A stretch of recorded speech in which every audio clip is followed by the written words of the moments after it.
How to unblock people on Instagram. Hi everyone, welcome back to our channel. In today's video I'll guide you on how you can unblock people on Instagram, so make sure to watch the video till the end.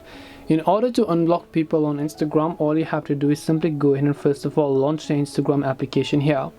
Once you launch the Instagram app, you're gonna see this type of interface, and let's say you've blocked people over the past. Then you want to tap the profile icon from the bottom right to come to the profile page.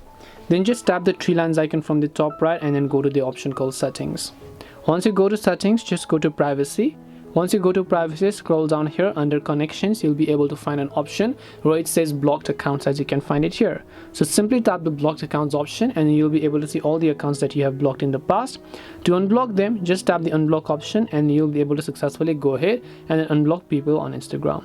This way you can unblock people on Instagram. Hope this video was very helpful, and if it did help you, make sure to leave a like and subscribe to the channel. If you have got any questions, then feel free to leave them down in the comments section. Thank you very much for watching till the end of this tutorial, and see you soon in the next video.